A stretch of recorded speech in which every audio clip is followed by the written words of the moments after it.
అందరికీ నమస్కారం. ఈనాటి గ్రామ సభ యొక్క ముఖ్య ఉద్దేశం ఈరోజు పంచాయతీరాజ్ దినోత్సవం కాబట్టి తోటి గ్రామస్తుల అందరికీ నమస్కారం. ఈరోజు చరిత్రలో ఒక ముఖ్యమైన రోజు. మన ప్రజాస్వామ్యానికి వెన్నెముక వంటి జాతీయ పంచాయతీరాజ్ దినోత్సవం జరుపుకుంటున్నాము. ఈరోజు ప్రాముఖ్యత 1993 ఏప్రిల్ 24న 73వ రాజ్యాంగ సవరణ అమలులోకి వచ్చింది. దీని ద్వారానే మన గ్రామాలకు రాజ్యాంగబద్ధమైన హోదా అధికారాలు లభించాయి.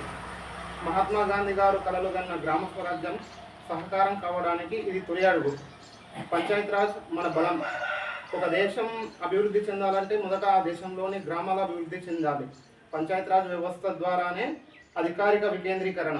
అధికారం కేవలం ఢిల్లీలోనో రాష్ట్ర రాజధానిలోనో కాకుండా నేరుగా ప్రజల చేతుల్లోకి గ్రామ సభల ద్వారా వచ్చింది. స్థానిక సమస్యల పరిష్కారం. మన ఊరి రోడ్లు, తాగునీరు, పారిశుద్ధ్యం మరియు విద్య వంటి అంశాలపై నిర్ణయాలు తీసుకునే అధికారం మనకే ఉంటుంది. మహిళా ప్రాతినిధ్యం. ఈ వ్యవస్థ ద్వారా వేలాది మంది మహిళలు సర్పంచులుగా, ఎంపీటీసీలుగా నాయకత్వ బాధ్యతలు చేపట్టి అద్భుతాలు చేస్తున్నారు. మన యొక్క బాధ్యత సర్పంచ్ లేదా వార్డు సభ్యులే కాకుండా ప్రతి పౌరుడికి గ్రామ అభివృద్ధిలో బాధ్యత ఉంది. గ్రామ సభ అనేది మన ఊరి పార్లమెంటు వంటిది. అందులో పాల్గొని మన సమస్యలను ప్రశ్నించడం, సూచనలను ఇవ్వడం హక్కు.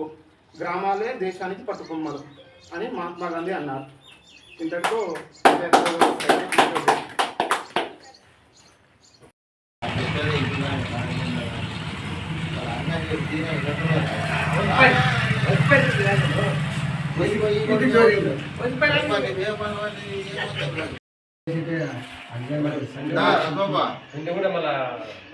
పొద్దున్న మీద కూర్చున్నా